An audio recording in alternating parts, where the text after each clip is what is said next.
Hi, and welcome to a new video with Athena Quant.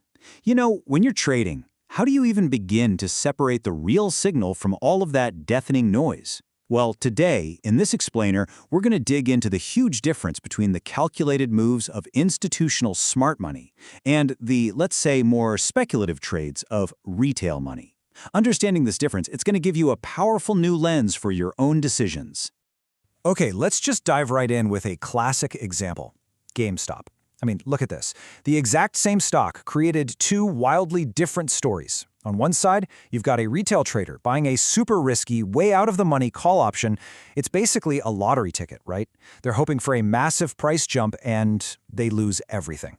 Then on the other side, you have the institutional smart money. They got in early with a clear strategy and walked away with an incredible 5,000% return. Same stock, but a world of difference in the approach. So what gives? What do they know? How on earth did they see the market so differently? It's not magic, not at all. They were simply reading the clues left behind in the market data. And those are the exact clues we're going to learn how to spot right now. See, the truth is, big institutional money leaves a very distinct fingerprint all over the market. Their sheer size, their patience, their sophistication, it all creates a pattern. And once you know what to look for, you can start to see these professional footprints everywhere. And we're going to do that using a simple but really powerful framework. Just think of it like a four-piece puzzle. We can actually score any trade by looking at its size, its execution, its structure, and its timing. This simple formula is our guide to decoding the real flow of money in the market. So let's build out our inspection checklist. We're going to break down each of these four components one by one, giving you a complete framework to analyze pretty much any trade you see. First up, size. And this one is pretty straightforward. Institutions are playing with enormous amounts of capital. A single trade over $500,000? Yeah, that's almost certainly not a retail trader. This makes the sheer dollar value of a trade our first and maybe our most important filter.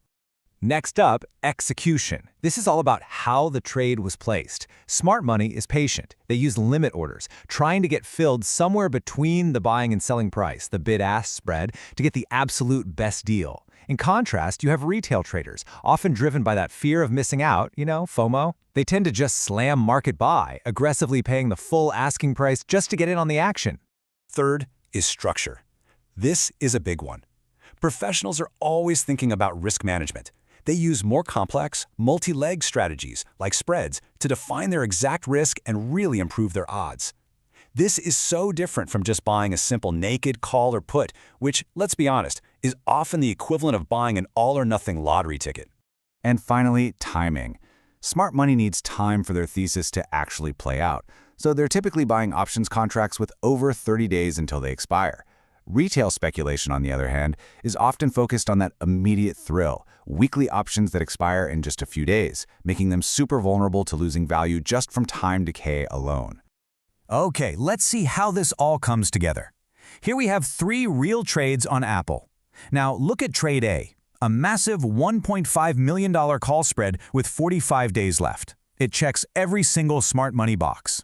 Now look at trade B, a tiny $800 bet on a naked call expiring in just 3 days. That's pure speculation. And trade C, it's somewhere in the middle. Decent size, but a much simpler structure. So using our framework, trade A scores a perfect 100. The size, the execution, the structure, the timing, it is a textbook example of high-conviction institutional positioning. This is the signal. This is the flow you want to be paying attention to. This is the very definition of smart money. Now, let's look at trade B. It scores a -30. It fails on every single one of our four criteria. This isn't an investment. It's a straight-up gamble. This is the noise. This is the flow you want to ignore, or maybe even trade against. It's the clear fingerprint of what the industry calls dumb money. Okay, so now we can identify smart money. That's great, but how do we actually use this information to trade? Let's move from the theory to a practical, actionable playbook. And our playbook is a pretty simple three-step plan. First, filter your data. Just focus only on trades scoring 40 or higher. That alone is going to cut out most of the noise. Second, use retail sentiment as a contrarian indicator. When everyone gets extremely bullish, that can often signal a market top. And third, and this is the most important one, look for confluence. And that third point, that is the holy grail. The most powerful, high-probability setup is when smart money and retail money are on complete opposite sides of a trade. When you see institutions buying patiently while retail is panic selling, that is a signal you simply cannot afford to ignore. By adopting this framework, you're basically putting on a new pair of glasses. You're no longer just seeing volume and price. You're seeing intent. You're seeing conviction and sophistication. You are seeing the unseen forces that truly move the market. So let's put it all together on one final cheat sheet, the smart money fingerprint. Large size, complex structures, long time horizons, and patient execution. The retail fingerprint is the exact opposite, small size, naked lottery tickets, super short expirations, and aggressive, emotional orders. The contrast, it really couldn't be any clearer. This framework gives you the power to filter the market and focus on what really matters.